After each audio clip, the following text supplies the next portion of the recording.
안녕하세요. 핵심 주제 60일 전두환 정부와 그 이후의 정부 포인트 보겠습니다. 일단 전두환 정부가 나머지 다 합친 것보다 제일 중요해요. 왜냐하면 이 전두환 정부 때 5.18 민주화 운동과 6월 민주항쟁이 있었거든요. 요 두 개 위주로 오늘 공부를 하게 될 겁니다.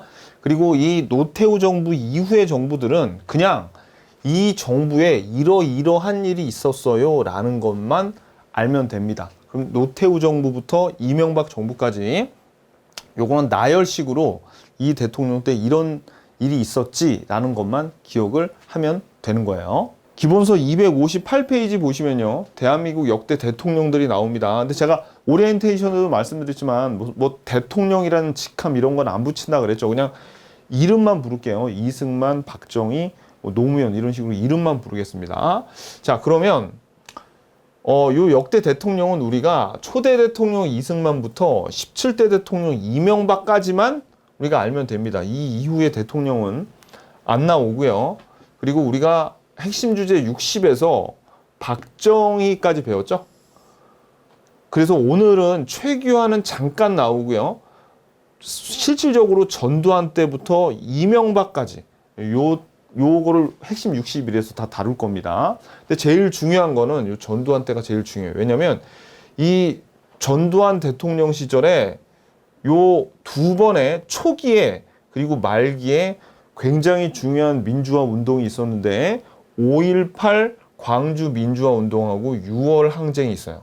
초기와 말기. 그래서 요게 시험에 우리 핵심 주제 60일에서는 출제 빈도가 가장 높습니다. 그리고 점점 이쪽으로 갈수록 이제 출제 빈도가 많이 떨어져요. 자, 그리고 이제 그 아래 보면 자, 요 헌법 개정을 우리가 그동안 쭉 봤는데 정리를 한번 하고 가자고요. 자, 일단 시험의 출제 빈도가 제일 높은 건 재헌헌법, 그러니까 요 이승만 때 했던 요 개정이 시험의 출제 빈도는 제일 높습니다. 일단 재헌헌법은 해방하고 나서 헌법을 제정하는 헌법으로 대통령 간선제와 국회 단원제를 하기로 했죠. 그런데 이승만 계열이 총선에서 대패를 하니까 간선제로는 도저히 안 될 것 같아요. 그래서 6.25 전쟁 도중에 직선제로 바꾸죠. 양원제로 바꾸기는 했지만 실제로 실현되지는 않았습니다. 이걸 우리가 발췌 개헌이라고 했죠. 그리고 나서 전쟁이 끝났습니다. 그 다음에 이승만 정부에서 3선을 하기 위해서 중임 제한을 철폐하죠. 초대 대통령에 한해서는 중임 제한을 철폐한다. 이렇게 부칙을 붙여서 바꿨던 4.4.5입 개헌이 있었죠. 그래서 그래서 여기가 제일 잘 나와요. 그 다음에 허정과도 정부, 요것도 시험에 잘 나오는데, 왜냐면 요 4.19로 이승만이 물러나고 나서 허정의 과도 정부가 수립이 되는데, 이때 3차 개헌이 이루어져서 우리나라의 처음이자 마지막으로 내각 책임제 그리고 국회 양원제가 실제로 여기서는 이제 실현이 돼요. 이렇게 됩니다. 그래가지고 이제 선거를 통해서 장면 내각이 들어서죠. 이때 대통령은 윤보선이에요. 하지만 내각 책임제이기 때문에 대통령보다 요 장면 총리가 훨씬 더 중요해. 그래가지고 장면 내각이라고 부릅니다. 4차 개헌은 별로 중요하지 않아요. 이때 3.15 부정선거 관련자 처벌인데 4차 개헌은 별로 중요한 게 아니고, 그 다음에 이제 박정희 정부 때 다시 이제 대통령 직선제로 바꾸죠. 내각 책임제에서 대통령제로 바꾸면서 직선제로 바꾸고 국회도 단원제로 바꿉니다. 5차에서 다시 대통령제로 돌아왔어요. 그리고 6차 개헌에서는 요거는 3선을 허용하겠다고 하는 것에서 3선 개헌 반대 하는 그런 민주화 항쟁도 했었고요. 그 다음에 7차 개헌이 그 유명한 유신헌법, 요거 대통령 간선제로 통일주체 국민회의가 대통령을 뽑죠. 막 박정희 찬성률이 99.9% 막 그렇게 됐던 통일주체 국민회의 간선제. 그리고 대통령 임기를 여기까지는 다 대통령이 4년이었는데 6년으로 종신 동안 가능하게 만들어 놨습니다. 그리고 대통령의 권한, 뭐 국회 해산권도 있고 국회의원의 3분의 1을 추천할 수도 있고 엄청난 권한이 강화가 됐었죠. 여기 7차 개헌. 그래가지고 이제 여기까지 우리가 배웠어요. 여기까지 좀 정리를 여러분들이 하셔야 돼. 그리고 유신 체제가 부마 항쟁과 12.6 사태로 이제 무너졌어요. 그래서 자 이때 이 박정희가 죽었을 때 헌법상의 7차 개헌에 의해서 통일주체 국민회의가 대통령을 뽑게 돼 있지 않습니까? 그래서 봐봐요, 여러분들. 처음에 최규하가 박정희가 죽자마자 통일주체 국민회의에 의해서 10대 대통령으로 선출이 돼요. 근데 그 다음에 12.12 사태가 일어나서 전두환과 노태우를 중심으로 한 신군부가 들어서고 최규하가 강제로 하야를 하고 11대에, 그러니까 1년도 채 못 갔습니다. 강제로 하야를 시키고 11대에 전두환도 통일주체 국민회의에 의해서 대통령이 돼요. 그렇게 한 1년 정도 있다가 이제 전두환이 12대 대통령이 될 때는 8차 개헌을 해서 대통령이 됩니다. 그러니까 11대하고 12대하고는 뽑는 주체가 틀려요. 왜냐하면 여기서는 통일주체 국민회의고 12대 때 전두환을 뽑은 거는 통일주체 국민회의가 아니라 선거인단이에요. 선거인단. 자, 이제 보자고요. 자, 그래서 8차 개헌을 통해서 대통령 간선제는 똑같지만 뽑는 주체가 통일주체 국민회의가 아니라 미국을 좀 흉내낸 겁니다. 근데 통일주체 국민회의와 성격이 별로 다르지가 않아. 그러니까 선거인단, 미국식으로 한 거야. 그래서 이게 바뀌었어요. 선거인단이 간접제로 뽑아서 전두환이 대통령이 되죠. 근데 임기를 7년으로 늘려놨어요. 6년에서 7년으로. 하지만 한 번만 하겠다. 나 대통령 한 번만 할게. 7년 동안 길게 딱 한 번만 한다라고 했습니다. 그런 다음에 이제 전두환 정부 때 상당히 언론도 참 강압적으로 다루고 힘들었죠. 비민주적인 게 그대로 유지가 됐습니다. 그래가지고 6월 항쟁이 일어났어. 6월 항쟁이 일어나가지고 이제 대통령 직선제로 바꿔요. 대통령 직선제로 바뀐 게 9차 개헌이고 7년도 너무 길잖아. 그래가지고 5년 단임제로 바꿨어요. 이게 지금 현재까지 내려오고 있는 헌법이 바로 이 9차 개헌 이후로는 안 바뀌었습니다. 헌법이. 아셨죠? 쭉 요거를 스토리를 이 개헌된 내용을 쭉 알면 현대사가 어떻게 돌아가는지 중요한 거를 다 알 수 있어요. 오케이. 이렇게 정리가 됩니다. 자, 그러면 우리가 요 다음 페이지 볼게요. 다음 페이지에 이제 전두환 정부부터 하나씩 살펴보겠습니다. 다시 한번 보자면 이제 전두환 정부 다 보면 한 반 이상 끝나요. 노태우 잠깐 보고 김영삼, 김대중, 노무현, 이명박 요 순으로 보면 됩니다. 자, 259페이지 볼게요. 259페이지 보면 전두환 정부가 나오는데 처음에 이제 전두환 정부에서 제일 중요한 건 민주화 항쟁 두 개가 있습니다. 5.18 민주화 운동, 광주에서 나와서 5.18 광주 민주화 운동, 광주 5.18 민주화 운동 그렇게도 부르는데 요거하고 6월 항쟁. 근데 이 5.18 민주화 운동은 요 전두환이 12.12 사태를 일으킨 그때 초기에 그때 일어났고 이따가 배울 6월 항쟁은 요 전두환 말기에 일어났습니다. 그래가지고 요걸 좀 정리를 해볼게요. 이 전두환 정부 시절에 이 일을 좀 정리를 해보면 처음에 자 12.6 사태에서 박정희가 죽었어요. 그죠? 그런 다음에 통일주체 국민회의에 의해서 최규하가 당선이 되죠. 근데 이때 전두환 및 노태우를 군인들인데 박정희가 그 군사 정변을 일으켰을 때도 박정희가 군인 신분이었고 전두환과 노태우가 이때 12.12 사태의 정변을 일으킬 때도 군인 신분이었는데 박정희와 요 전두환 노태우를 비교하기 위해서 전두환과 노태우를 신군부라고 부릅니다. 신군부. 그렇다고 뭐 박정희를 구군부 그렇게 부르진 않아요. 그냥 신군부라 그래. 신군부. 또 군인이야 그런 의미죠. 신군부라는 거는 아유 지겨워 또 군인이 이런 짓을 했어 그런 의미가 들어가 있습니다. 12.12 사태를 일으키고 이제 드디어 독재자인 박정희가 물러나고 조금 좀 민주화가 되려나 했는데 또 군인이 나타났죠. 그러니까 이제 서로 항쟁을 하기 시작합니다.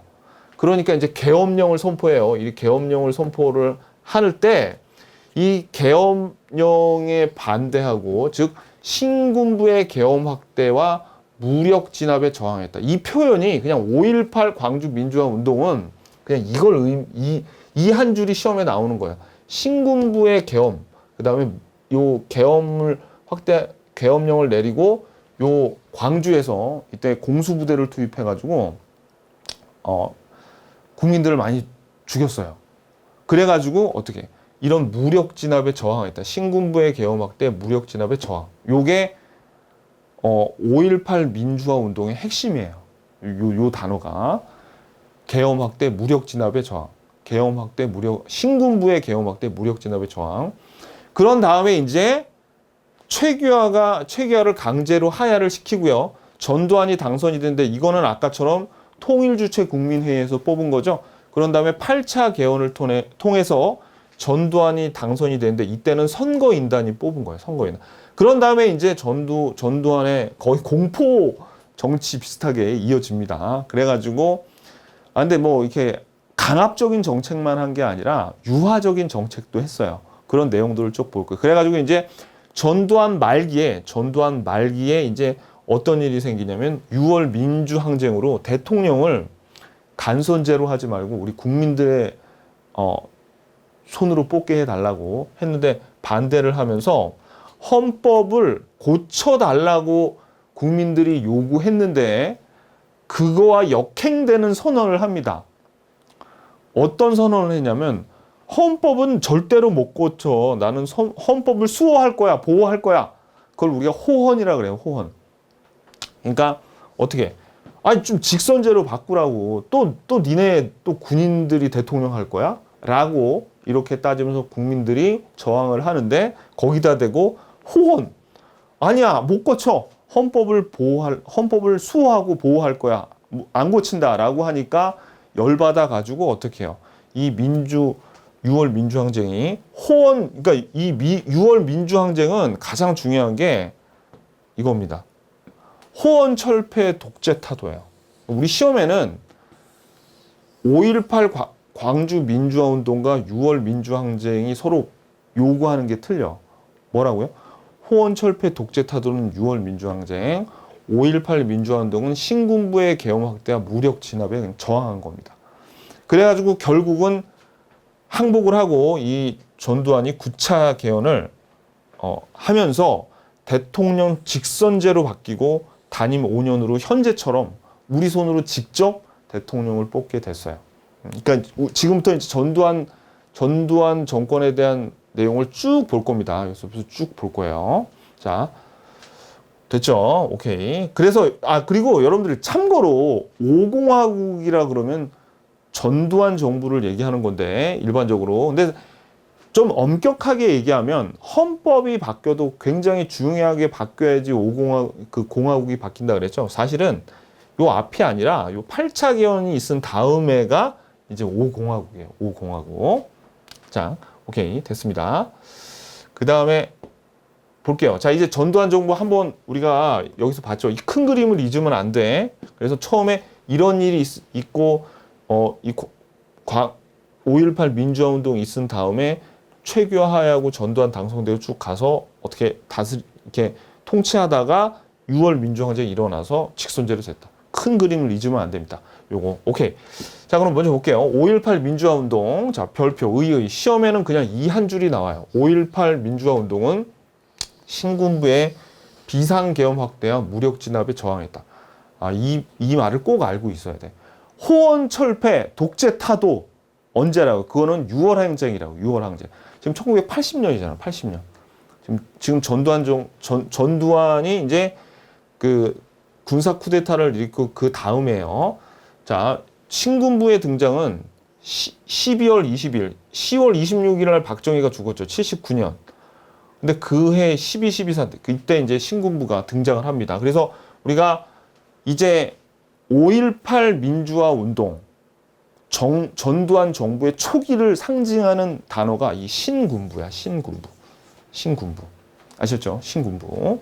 자, 그래서 12.6 사태로 박정희가 죽고 국무총리였던 최규하가 우리 통일주체 국민회의를 통해서 10대 대통령으로 선출되잖아요. 통일주체 국민회의가 이때는 헌법상 얘네가 뽑기로 했어요, 대통령을. 근데 12.12 사태에 전두환과 노태우 등이 신군부 세력이 쿠데타를 일으켜서 군권과 정치적 실권을 이제 장악을 하게 되는 거예요.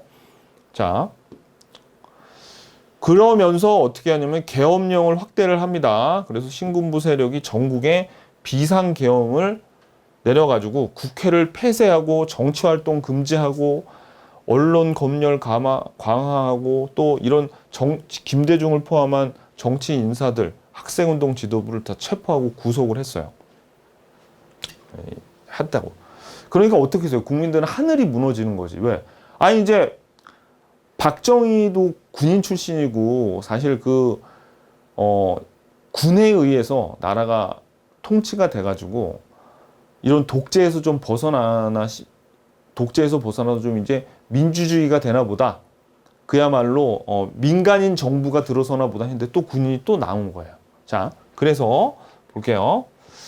그래서 이제 5.18 민주화 운동이 일어납니다. 이렇게 계엄을 하니까. 그래서 또 5.18 민주화 운동은 중요한 게 뭐냐면 광주에 투입했던 군인을 우리가 계엄군이라 그래요. 계엄군. 광주에 투입했던 군인. 아니 사실은 뭐 다른 지방에도 있었지만은 그냥 우리 시험에는 계엄군은 이제 광주로 내려간 군인을 얘기하고 이때 이 계엄군들이 일반 시민들을 공격하니까 시민들도 그냥 앉아서 총 맞아서 죽을 수는 없죠. 그러니까 어떻게 이제 시민군을 조직을 하는 거야. 그러면 5.18 민주화 운동을 가리키는 건 뭐가 나오냐면 시민군이 나와요. 시민군. 시민군이라는 말이 나오면 5.18 민주화 운동이야. 무슨 얘기인지 아시겠죠? 자, 읽어볼게요. 광주 지역 학생과 시민들이 계엄령 철폐와 주요 정치 인사 석방 등을 내세우며 대규모 시위가 벌어졌어요.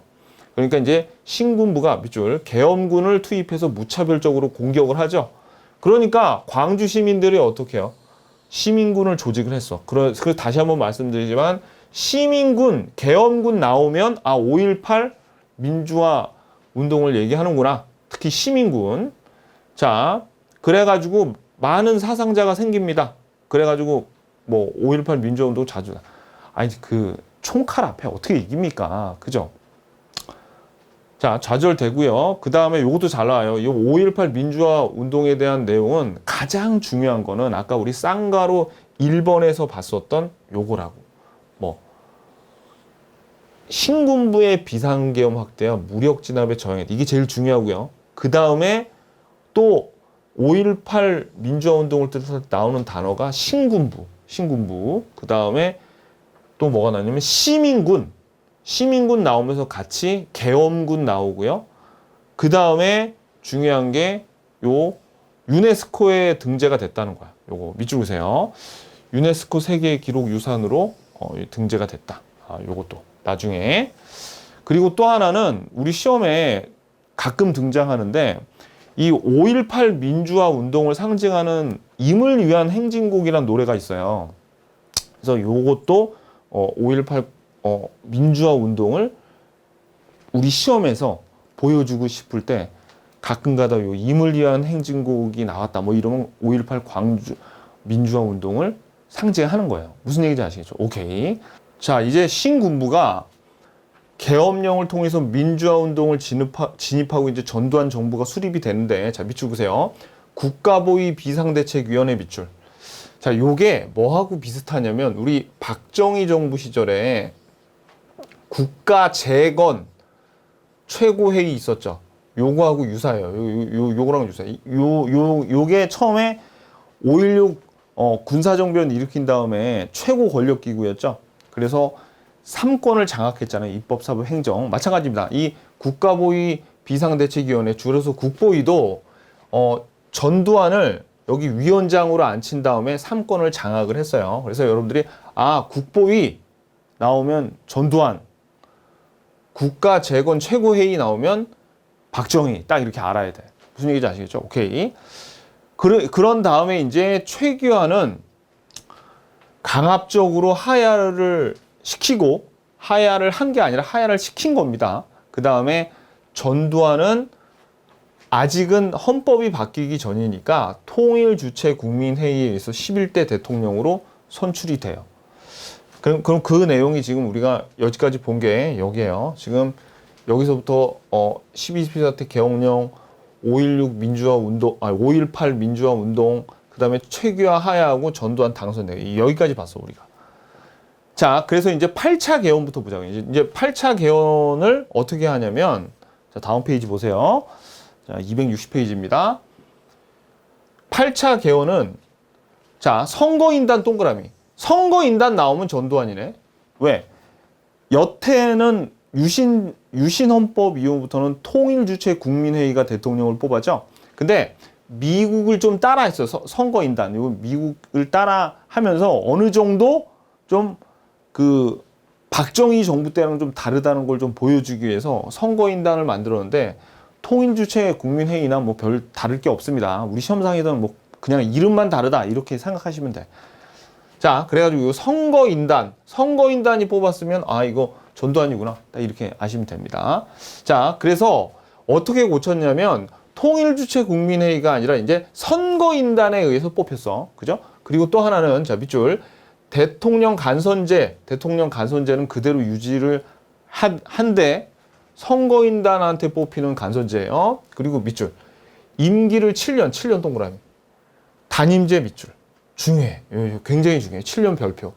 그러면 이제 6년으로 대통령 임기가 6년으로 바뀌었던 건 뭐예요? 유신헌법이죠. 근데 7년으로 바꾼 거는 8차 개헌이야. 8년으로 바꾸지 그냥 차라리. 그럼 8차 개헌이니까 8년 하면 쉬웠을 텐데. 그죠? 자, 아무튼 7년입니다. 그래가지고 아무튼 요 전두환 때 개헌한 게 7년 대통령 임기 7년. 그리고 한 번만 한다. 나는 박정희랑은 좀 다르다. 박정희는 6년이라고 하겠지만 종신으로 했지만 나는 7년으로 하고 단임제로 한다. 라고 한 겁니다. 이거 꼭 알아두셔야 되고. 자, 그래서 이제 새 헌법에 의해서 선거인단에 의해서 대통령으로 선출이 됩니다. 요렇게 해서 이제 전두환 정부가 이제 수립이 됐는데 요때 헌법을 바꿨죠. 굉장히 중요한 헌법이 바뀐 거기 때문에 이제 5공화국이에요. 요때부터 5공화국. 그러면 볼게요, 여러분들. 자, 우리가 지금 이제 8차 개헌을 해서 전두환이 당선이 됐죠. 그런 다음에 이제 7년 동안 전두환 대통령 때 어떤 정치를 했는지를 배울 겁니다. 자, 어떤 정치를 했냐? 어떤 일이 있었냐? 가장 중요한 거는 이거예요. 삼저 호황, 왕별. 전두환 정부에서 빠지지 않고 나오는 지문이 바로 요 삼저 호황. 너무너무 중요해. 자, 이제 80년대 중반에 어떤 일이 벌어지냐면 금리가 낮고 유가도 낮고 달러도 싸져요. 이 말은 금리가 낮고 달러의 가치가 하락했다는 말은 기업인들이 돈을 빌리기가 쉽다는 얘기고 우리나라가 수출을 해서 먹고 사는데 그 수출해서 만들 물건을 만들 때 석유가 있어야지 물건을 만들 거 아닙니까? 그죠? 근데 석유 값도 싸지기 때문에 원가가 절감이 돼요. 그러니까 가격 경쟁력이 생기죠. 돈도 마음대로 빌릴 수 있죠 하니까 호황을 이루면서 경제가 성장을 하게 됩니다. 삼저 호황 나오면 뭐예요? 전두환이구나. 딱 알아야 돼. 전두환 정부구나. 라는 거 알아요. 삼저 호황. 너무너무 중요합니다. 시험 엄청나게 그냥 전두환 정부에서 제일 많이 나오는 게 이 삼저 호황이에요. 그리고 전두환 정부의 정책을 보면요. 자, 시험에 잘 나온 거는 유화 정책이 잘 나와요. 그래서 왜냐면 이 강압적 정치만 펼친 게 아니라 유화 정책으로 달래주기도 했는데 첫 번째가 통행금지를 해제했습니다. 이전에는 자정이 지나면 사이렌 소리가 엥 하고 울리면서 아침까지 못 다니게 했어요. 통행금지를 해제했고 그 다음에 굉장히 잘 나옵니다. 요거 프로야구단과 프로축구단을 창단해서 요거를 이 국민들을 약간 정치하고 좀 관심을 떨어지게 하기 위해서 좀 자극적인 걸 보여줍니다. 우리가 이거를 3S 정책이라고도 해요. 3S 정책. 3S가 뭐냐면 국민들을 좀 정치 같은 데 관심을 안 갖고 약간 바보로 만들기 위해서 자극적인 거 3가지가 있어요. 그게 다 S로 시작해. 스크린, 뭐 스포츠, 나머지는 알 필요 없고. 자, 그래가지고 요게 뭡니까? 3S 중에 하나인 스포츠죠. 그래가지고 이제 정치로부터 관심을 좀 멀어지게 이런 자극적인 것들을 만들고요. 그 다음에 중고생 교복과 두발도 자유화했어요. 원래 교복이 지금은 뭐 디자인도 되게 예쁘고 다양하게 나왔지만 이전에는 교복이 시커매가지고 막 진짜 되게 좀 위압감을 줄 정도로 안 예뻤습니다. 그리고 남자들은 다 머리 빡빡 깎고 다니고. 그래서 중고생 교복과 두발을 자유화했고, 그 다음에 이제 해외여행도 다닐 수 있게 했어요. 요게 유화 정책입니다. 유화 정책. 요거 시험에 무지하게 잘 나와요. 요거.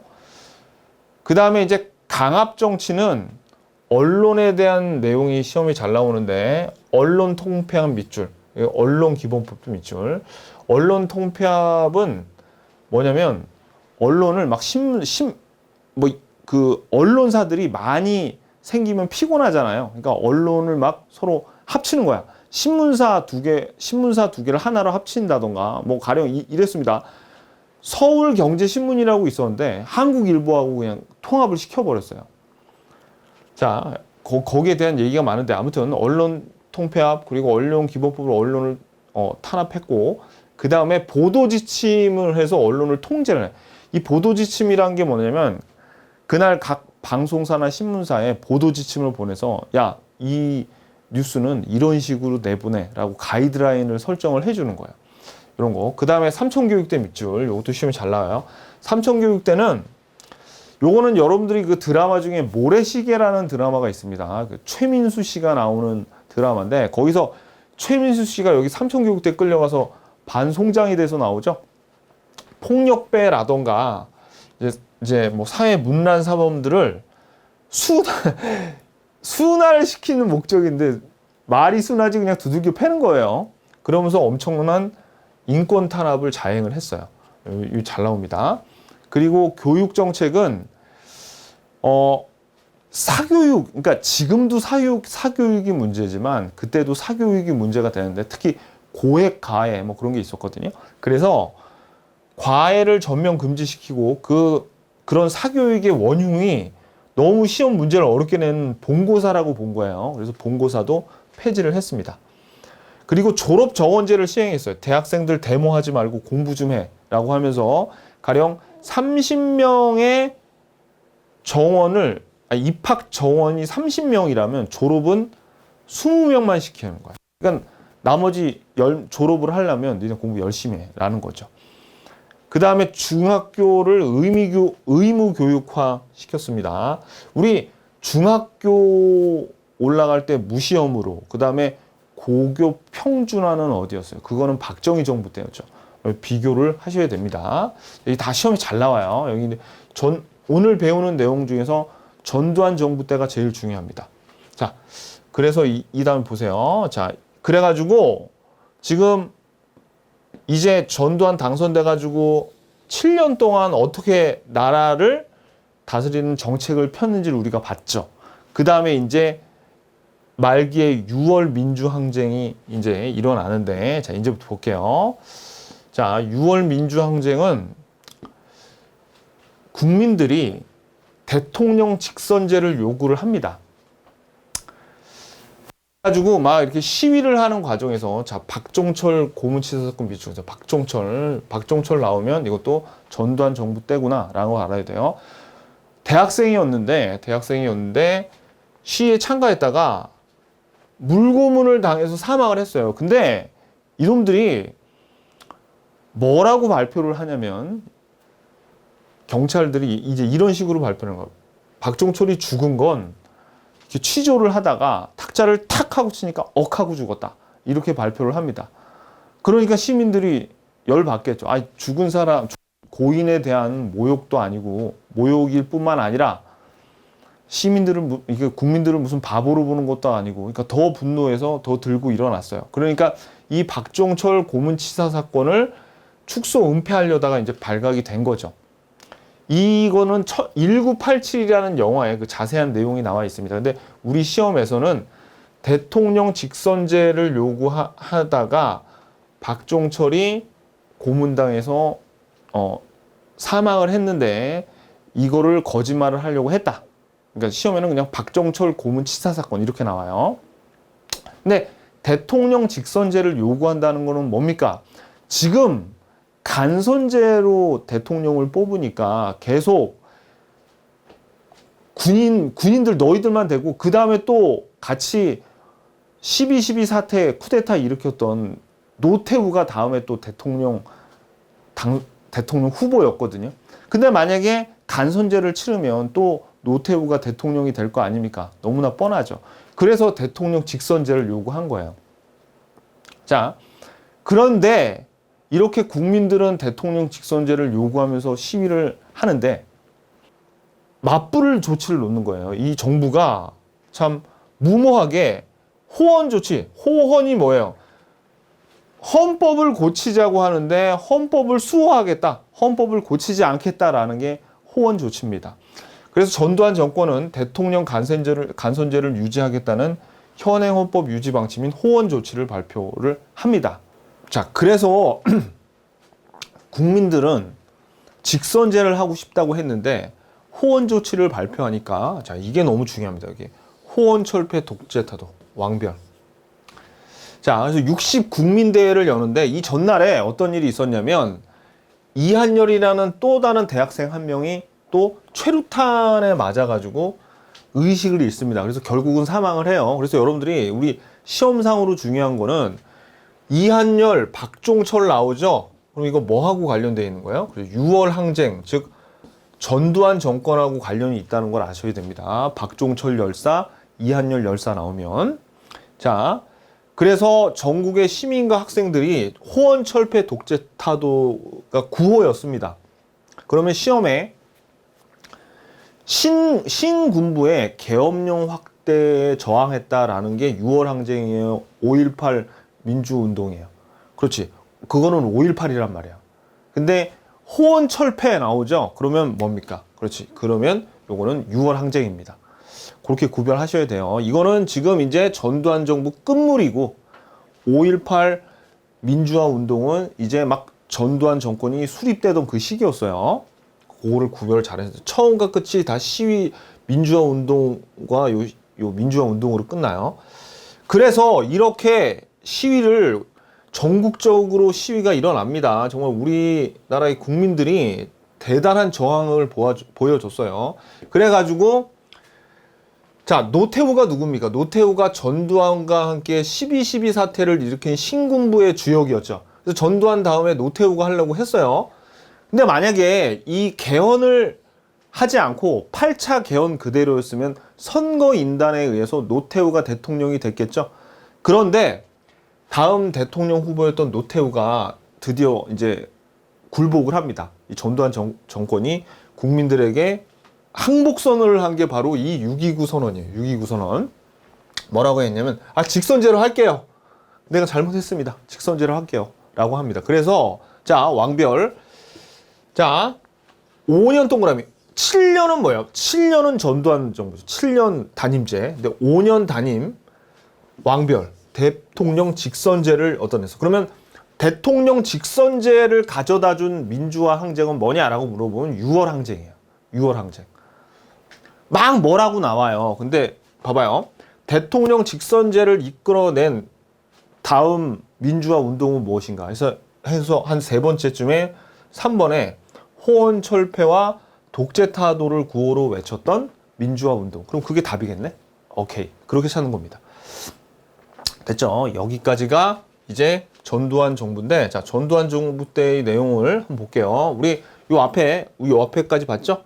그래서 우리가 이제 8차 개헌으로 전두환이 당선이 됐어. 그래서 우리가 강압정치라던가 유화정책 등, 그리고 3조 호황, 그런 사건들이 다 이제 지나가고, 끝무렵, 이제 전두환 정부의 끝무렵에 6월 민주화 항쟁을 통해서 호언 철폐 독재 타도를 외치면서 대통령 직선제를 이끌어낼 수가 있었다라는 겁니다. 아셨죠? 오케이. 여기까지가 전두환 정부고요. 자, 그 다음에 이제 노태우 정부 보겠습니다. 자, 이제 노태우 정부를 보겠는데, 노태우 정부부터는 이제 6공화국입니다. 6공화국. 그래서 지금 현재까지 6공화국이에요. 왜? 그 다음부터는 우리 방금 전에 여기서 직선제로 고쳤죠. 직선제로 고치고 5년 단임으로 한 이 개헌 이후로는 헌법을 한 번도 안 바꿨습니다. 그러니까 노태우 이후에 계속 대통령이 바뀌어도 뭐예요? 그냥 계속 제6공화국인 거예요. 제6공화국.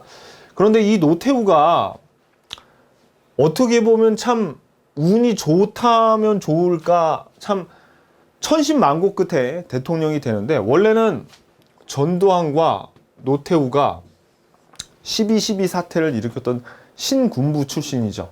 군인이란 말이야. 그래가지고 이 국민들이 6월 항쟁 일으키고 막 그런 이유가, 그 중에 하나는 이런 노태우를 대통령으로 앉히려고 안 했는데, 그런 목적도 있었는데, 그러니까 민간인 대통령이 나오길 바랬는데 왜 노태우가 대통령이 됐냐면 단일화에 실패했습니다. 그러니까 1번 후보가 노태우였어요. 그래서 당시 선거 때 2, 3, 4번이 있었는데 2번이 김영삼, 3번이 김대중, 4번이 김종필이었어요. 그러니까 야권의 표가 이렇게 갈라졌단 말이야. 단일화에 실패를 했어요. 그래서 여기 보면 야당의 분열에 의해서 어떻게 보면 어부지리로 노태우가 대통령으로 당선이 된 거죠. 자, 그래서 그런데 대통령은 노태우가 됐지만 국회의원을 선거를 했더니 여당이 처참하게 쪼그라들었어요. 그래서 우리가 여소야대 정국이 됩니다. 여소야대. 여당의 국회의원 수는 작아, 야당의 국회의원 수가 많은 걸 우리가 여소야대라고 하는 거예요. 자, 그래서 이 국회의원 수가 적으면 대통령이 뭔가 하려 그래도 국회에서 법을 통과를 안 시켜줘. 그럼 뭘 못하는 거예요. 그래가지고 이제 어떤 수를 내냐면 3당 합당, 별표. 요 3당 합당, 요게 3개의 당을 합치는 겁니다. 아까 제가 말씀드렸잖아요. 당이, 그때 큰 당이 4개가 있었는데, 노태우가 있던 당이 민정당이라고 해서 민주정의당이었고요. 그 다음에 김영삼의 당이 통일민주당이었고, 그 다음에 평화민주당이라고 있어요. 그래서 우리가 평민당이라고 했던 게 요게 나중에 대통령이 되는 김대중이었고요. 그 다음에 신민주공화당의 김종필 있었습니다. 요렇게.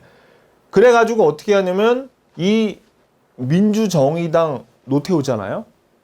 그리고 김영삼, 김종필 이 당 3개를 합쳐버려. 그래서 거대 여당인 민자당이 됩니다.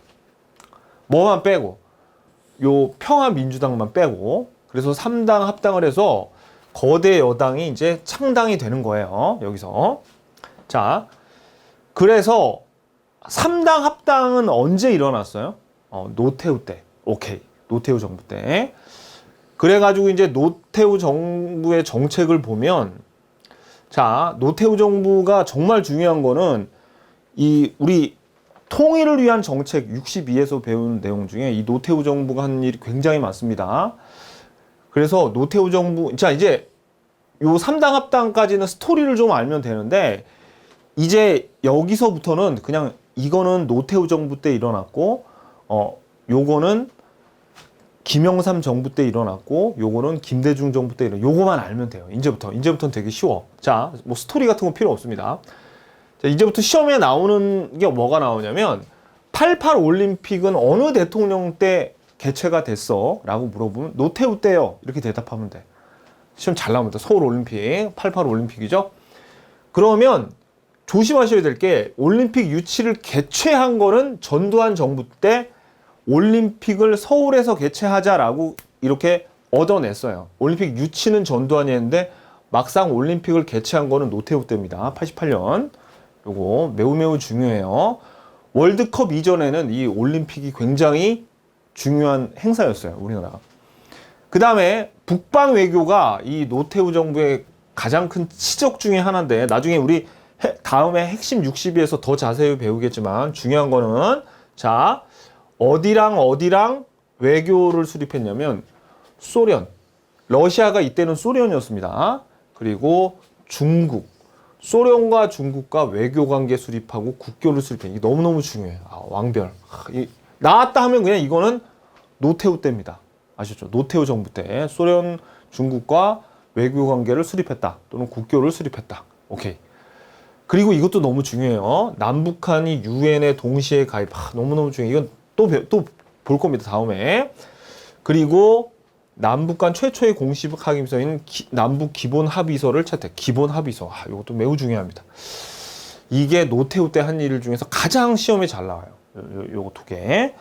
요거. 그래서 다시 자 보자고요. 우리 노태우 때 있었던 일은 3당 합당으로 거대 여당이 탄생했다. 노태우 정부의 정책으로는 서울 올림픽을 성공적으로 개최했고 소련, 중국과 국교를 수립하고 외교 관계를 수립했다.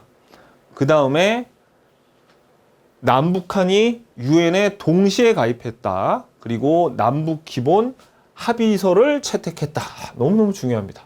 이건 다음 시간에 배울 때 더 중요해. 이건 오케이. 딱 이렇게 노태우 때다. 자, 그 다음에는 262페이지 김영삼 정부부터 볼게요. 자, 노태우 정부 다음이 이제 김영삼 정부인데 김영삼 정부 발음이 왜 이렇게 안 되지? 김영삼 정부에서 가장 중요한 건 요 금융실명제입니다. 별표 너무 중요해. 그냥 김영삼 나왔다 하면 그냥 금융실명제인 거예요. 이게 뭐냐면은 여러분들 요즘에는 통장 만들려고 하면 진짜 은행 가면 한 1시간 이상 걸립니다. 뭐 신분증도 확인해라. 그리고 어느 회사 다니냐, 무슨 뭐 직장이 어디냐, 이런 거 다 물어보고 진짜 자기 이름으로만 통장을 개설할 수 있고 그 다음에 금융 거래를 할 때도 본인 이름으로 실제 자기 명의로 금융 거래를 해야 되거든요. 근데 이 금융 실명제가 실시되기 이전에는 은행 가서 차명 계좌는 뭐 당연한 거고 가명으로도 통장을 만들 수가 있었어요. 그러면 어떤 일이 벌어지느냐? 실제 금융 거래가 가명, 차명으로 이루어지면 일단 탈세하기가 쉽죠. 그 다음에 검은 돈, 비자금 마련하기가 굉장히 쉬웠어. 그렇기 때문에 어때요? 이 금융실명제를 실시하면서 정말 많이 우리나라 금융이 많이 깨끗해졌습니다. 그래서 금융실명제 아주 중요해요. 자, 그래서 대통령 긴급 명령으로 밑줄 그세요. 모든 금융거래가 실제 명의를 사용하는 금융실명제를 실시하였다. 요게 잘 나오고요. 그 다음에 김영삼 정부에서 제일 잘 나오는 것 또 하나가 요거 별표. 조선 총독부 건물을 철거했습니다. 옛날에 서울 한복판에 우리나라 경복궁을 가리고 조선 총독부가 흉물스럽게 있었습니다. 얼마 전이에요. 얼마 전이야, 진짜. 근데 요거를 그냥 철거를 시켜버려요. 일본 놈들이 와서 이거 좀 철거하지 말고 그대로 일본으로 좀 가져가면 안 되냐 근데 웃기지 마라 하고 철거를 해버렸습니다. 그 다음에 국민학교로 일제시대 때 이름이 바뀌었었죠. 이거를 초등학교로 개칭합니다. 왜냐면 이 국민이란 건 한국 신민의 줄임말이 국민이었잖아요. 그래가지고 요거 두 개가 시험 잘 나와요. 요거 김영삼 정부론. 그 다음에 뭐 전직 대통령인 전두환과 노태우를 내란죄로 기소를 합니다. 그래서 사형 선고까지 받았지만 뭐 나중에 다시 풀려나요. 그리고 5.18 민주화 운동 등에 대한 특별법도 제정했습니다. 그래서 역사 근데 3번은 잘 안 나오고 1번하고 요 두 개가 요 김영삼 정부에서는 정말 제일 잘 나옵니다. 요거 알아야 돼. 그 다음에 민주노총 결성했다. 요것도 잘 나옵니다. 민주노총. 그래서 자 밑줄 전국민주노동조합 총연맹이 창립되었다. 시험에는 딱 이걸로 나와요. 그냥 이걸로 나와서 뭐 민주노총의 의의 그딴 거 알 필요 없이 김영삼 정부 때 만들어졌네. 요거 알면 됩니다. 그 다음에 시험에 엄청 잘 나오는 거 별표 요거.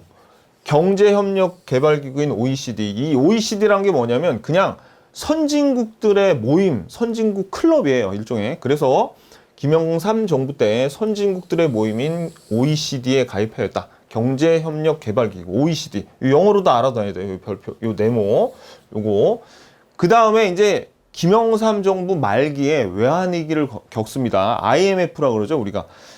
그게 왜 IMF라 그러냐면 IMF가 국제통화기금인데 외환위기가 왔기 때문에 IMF로부터 돈을 빌려요. 그래서 우리가 그냥 외환위기가 왔다. 그리고 외환위기가 맞다. 외환위기가 왔다. 이게 정확한 표현인데 IMF라고 그냥 표현을 합니다. 야, 우리 IMF 때 뭐 그렇게 얘기하면 외환위기 때 얘기하는 거예요. 그래가지고 이제 김영삼 정부 말기에 외환위기가 왔어요. 그래서 국제통화기금에 구제금융자금을 요청하고 사실 이 외환위기 때문에 정권이 바뀝니다. 야당 후보인 김대중 대통령이 당선이 돼요. 그래가지고 이제 김대중이 대통령으로 취임하기 전에 이제 당선자 신분으로 외환위기를 극복하는 그 내용을 이제 볼게요. 자, 김대중 정부. 자, 이 김대중은 대통령에 당선될 때부터 시련이 닥쳤어요. 왜? 지금 김영삼 정부 때 외환위기가 왔죠. 그러니까 당선자가 되면서부터 그 외환위기를 어떻게 이제 해결해 나가야 되는 겁니다. 사실 국민들도 그러라고 뽑은 거예요. 어떻게 보면 그때 엄청난 대위기였어요. 근데 위기를 잘 극복합니다. 자, 밑줄 보세요. 노사정위원회 구성, 별표. 시험은 그냥 김대중 정부 때 외환위기를 극복하기 위해서 노사정위원회를 구성하였다. 자, 그럼 노사정이 뭐냐면 노가 노동자예요. 사는 사용자, 기업, 회사예요. 회사. 기업, 회사. 정부가 셋이 같이 모여가지고 어떤 구조개혁 이런 것들을 해 나가자. 그래서 외환위기를 잘 극복하자. 그런 게 바로 노사정위원회입니다. 그리고 우리 일반 국민들은 밑줄 요 IMF를 타개하기 위해서 자발적으로 근무후기 운동을 전개합니다. 사실 IMF를 불러온 거는 이 나쁜 기업들이거든요. 그 기업들이 잘못해가지고 일반 시민들이 이렇게 돈을 모아가지고 기업은 구조조정에서 살아남았어요. 그렇게 살아남은 기업들이 정말 특히 우리나라 기업들은 잘해야 됩니다. 진짜 우리 국민들 덕에 살아남았는데 그 기업의 소위 오너라는 것들이 갑질하고 그러고 다니면 안 되겠죠. 불법 행위를 저지르고 다니면 안 돼요. 이때 은혜를 잊으면 안 된다고 사실. 자, 아무튼지 간에 이런 근무후기 운동, 노사정위원회 구성 뭐 여러 가지 노력을 통해서 자 IMF로부터 지원받은 자금을 조기상환 내모, 조기상환해서 외환위기를 극복을 합니다. 이렇게 이 근무후기 운동은 제가 봐도 너무나 대단한 거예요. 요거는 자 잘해야 돼. 그러니까 우리나라 기업들은 세금 많이 내고 세금 그 탈세하지 말고 세금 많이 내고 정말 기부도 많이 하고 그래야 됩니다. 특히 대기업일수록. 자, 그 다음에 사회차별을 이제 완화하는 자, 요 김대중 정부 때는 일단 이 외환위기 극복이 시험에 제일 잘 나와요.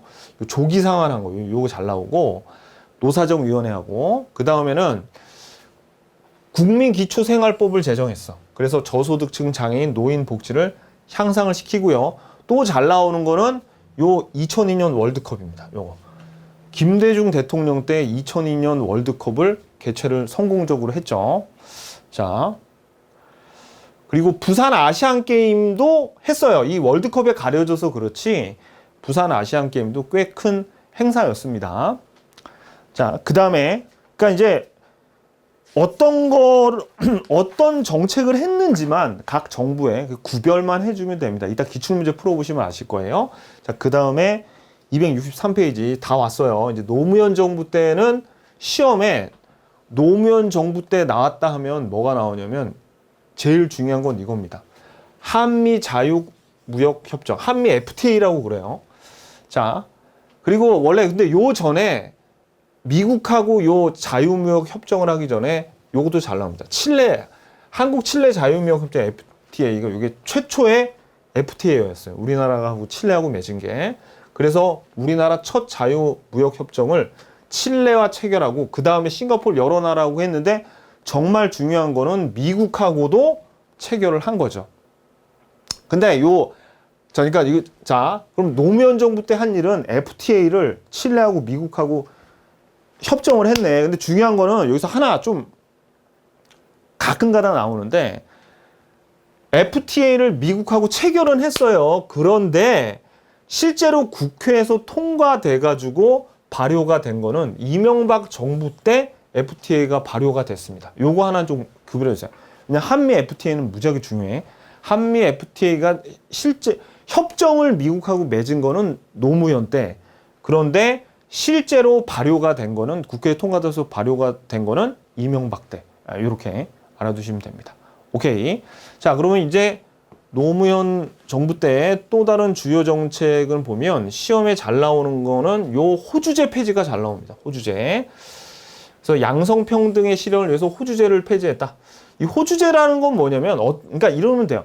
어떤 집의 가장이 여자면은 안 된다는 거야. 남자만 호주가 될 수 있었어요. 근데 지금 이제 뭐 그 소위 싱글맘도 많고 이혼도 많이 하고 그런 시기이기 때문에 요 호주제를 폐지를 했습니다.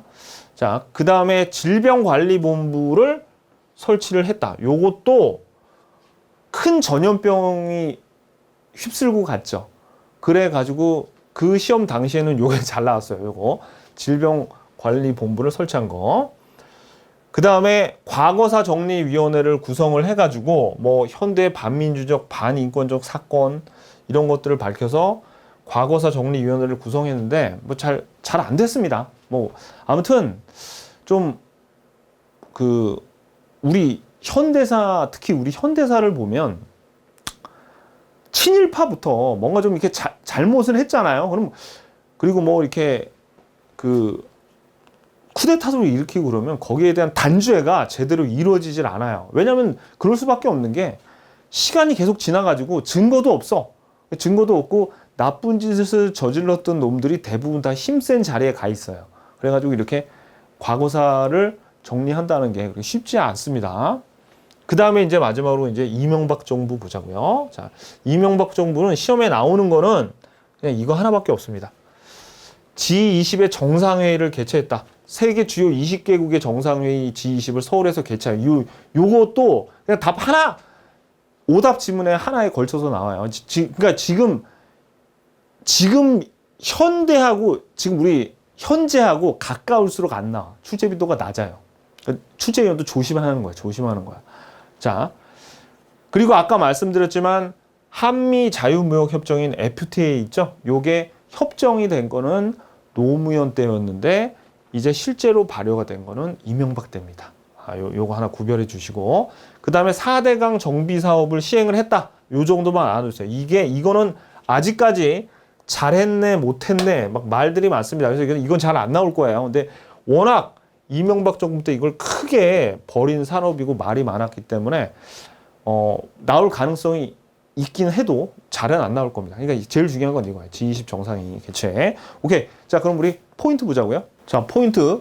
전두환 정부 때 5.18 민주화 운동, 집권 초기죠. 그 다음에 집권 말기에 6월 민주항쟁이 있었어요. 그래서 이 6월 민주항쟁으로 인해서 9차 개헌, 그래서 9차 개헌으로 직선제로 뽑힌 대통령이 노태우입니다. 노태우 정부 때 서울 올림픽을 개최했고 중국 소련과 수교를 맺었죠. 그 다음에 김영삼 정부 때 가장 중요한 거는 요 금융실명제, 그 다음에 OECD에 가입을 했습니다. 김대중 정부 때는 김영삼 정부 말기에 있었던 외환위기를 이제 IMF로부터의 채무를 조기 상환하면서 외환위기를 극복을 했고요. 그 다음에 월드컵을 개최했습니다. 노무현 정부 때는 칠레, 미국 FTA가 잘 나와요. 이제 한번 오답으로 중국과의 FTA를 체결했다 나왔는데 요거는 박근혜 정부 때입니다. 요거. 자, 그 다음에 이명박 정부는 G20을 개최했죠. 요 정도만 우리가 알아도 웬만한 건 다 맞춥니다. 자, 기출문제 풀러 가자고요.